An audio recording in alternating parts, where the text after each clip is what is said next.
Bonjour, je suis Pauline Payassa, je suis journaliste et bienvenue dans le Making of des jours, le podcast des jours.fr. Gagner des millions à la sueur de son front, voilà la promesse du trading en ligne. Cependant, ces communautés d'éducation financière, comme elles se nomment elles-mêmes, dissimulent de vastes systèmes pyramidaux aux allures sectaires et sur lesquels se sont penchés Timothée de Roglaudre et Marjolaine Corr pour lesjours.fr. Mais alors, comment mettre en image une histoire d'arnaque et de trading en ligne ? Marine Jomard est illustratrice. Pour Les Jours, elle a réalisé les dessins de la série L'arnaque, elle est vite répandue.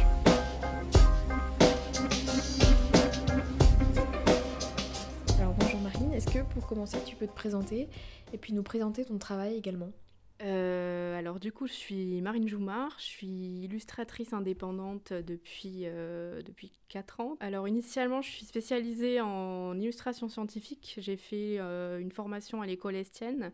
Et à la sortie de l'école, moi j'ai voulu m'orienter plus en illustration généraliste, entre guillemets. Je fais justement pas mal de presse sur des sujets de société, des sujets d'actualité, un peu de presse scientifique aussi. Donc on l'a dit, tu as l'habitude de traiter plutôt d'autres sujets. Comment est-ce que tu as réagi quand tu as pu lire les premiers épisodes de la série ? Alors déjà, j'ai trouvé ça vachement intéressant. Juste sur le premier épisode, je pense que j'ai appris pas mal de trucs. Et je me suis dit qu'en fait, pour faire des illus, ça serait génial parce qu'il y a beaucoup de matière. Il y a beaucoup de sujets. Tu commences avec une histoire de Dubaï, de jeunes qui se font plein d'argent, etc. Et puis tu vas partir dans des trucs de société écran, d'emprise sectaire, etc.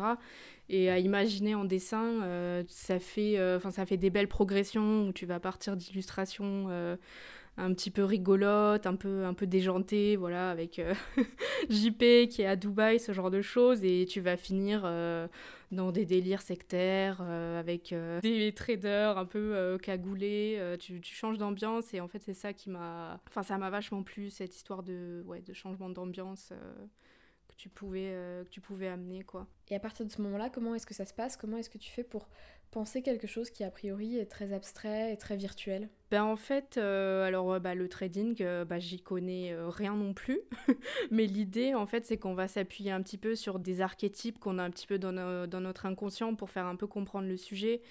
Du type trading, tu penses tout de suite à des personnes en costume, à de l'argent. Dans l'article, tu as des choses aussi qui sont évoquées assez explicitement, les signes extérieurs de richesse. Donc ça va être les voitures, les montres. Donc on va s'appuyer un peu sur tous ces éléments-là pour créer en fait l'idée de trading, de finance. Je me suis pas mal appuyée aussi sur tout ce qui était graphique en fait d'opérations financières, etc. J'ai repris des choses qui étaient dans l'article où tu as un spécialiste qui parle de trading forex. Donc si j'ai bien compris, c'est le marché des devises. Et là, je suis allée voir un peu ce que ça donnait en images concrètement. Et je suis tombée sur énormément de graphes justement. Ça me paraît assez... important en fait de voir à quoi ressemblent vraiment les choses, mais j'ai aussi dégagé d'autres symboles dans ce que j'ai lu. Il y a des choses qui reviennent très très souvent, donc les idées de pyramide par exemple. Si tu regardes les illustrations, il y a beaucoup de compositions triangulaires, beaucoup de compositions pyramidales qui vont jouer en fait avec le matériau du texte littéralement. Donc beaucoup de pyramides, beaucoup de fumée aussi, de petites volutes, ce genre de choses. Ça, je m'en suis servi pas mal pour l'idée d'écran de fumée, justement, parce qu'on est sur des sociétés écrans, on est sur des trucs qui au final sont très louches, très opaques, et ça nous fait la fumée un motif récurrent qui revient dans les illustrations et qui intervient surtout quand les choses commencent à être vraiment bizarres ou versées dans l'escroquerie. On a ce genre de choses. Et est-ce que tu peux nous parler un peu des choix de couleurs que tu as fait pour ces illustrations ? Les premières, en fait, ça va être beaucoup de jaune, beaucoup de rose. On est un peu sur la fête à Dubaï. Et sur la fin, on est dans des bleus foncés. Ça commence à être vraiment, vraiment sombre, un peu plus bizarre. Et j'aime bien ce décalage On est aussi sur des illustrations numériques sur écran, donc t'as pas les mêmes couleurs qu'en impression et c'est justement l'occasion d'en tirer un peu parti, d'avoir des couleurs un peu fluo, etc. Et au niveau du sens, justement, c'est intéressant d'avoir à la fois une palette très lumineuse, très flashy, et un pendant de cette palette qui va être beaucoup plus foncé pour créer des contrastes un peu violents et que je vais surtout mettre à profit pour les illustrations où ça part un peu dans les dérives sectaires, dans l'escroquerie. Je vais pouvoir en fait au sein de la même gamme créer des illustrations contrastées. Est-ce qu'il y a des illustrations que tu as particulièrement pris plaisir à imaginer et à réaliser? Il y a la première, en fait, que j'ai trouvée vraiment, vraiment plaisante à faire parce que c'est celle qui sert d'affiche aussi pour le sujet. C'est l'illustration où on a JP qui est tout fier avec sa flûte de champagne, avec derrière Dubaï en arrière-plan, des billets, du champagne, etc. Qui nous interpelle en fait, quoi, qui nous fait rentrer dans le sujet avec l'accroche du Salut jeune entrepreneur. Donc celle-là, j'ai beaucoup aimé la faire parce que j'ai justement voulu la concevoir comme une porte d'entrée dans le sujet, où on touche un peu tout du doigt, la finance, la richesse, le paraître.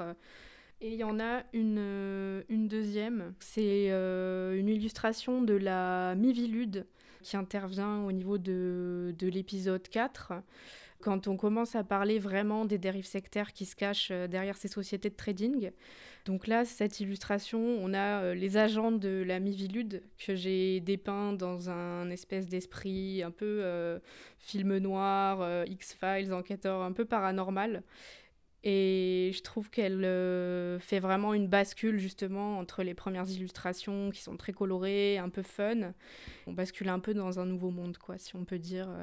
Avec pareil le jeu de couleurs, on est sur beaucoup de violet avec juste un petit élément de vert fluo qui va contraster. Et ouais, je trouve que c'est une bonne transition entre plus ou moins les deux parties de l'enquête, enfin en tout cas que j'ai dans ma tête moi. Ce qui était intéressant justement sur tout le travail, c'est que c'est un travail donc de longue haleine. Il y a 7 épisodes et c'est de réussir à faire des images qui soient cohérentes en fait. De la première à la dernière, te dire comment tu fais pour que ça fasse série. Toutes ces astuces en fait que j'ai dû trouver pour qu'à la fin on soit face à une série cohérente.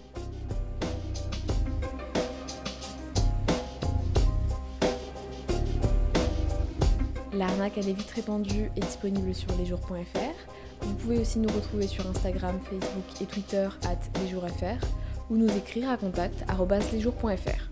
On se retrouve très vite pour un nouvel épisode.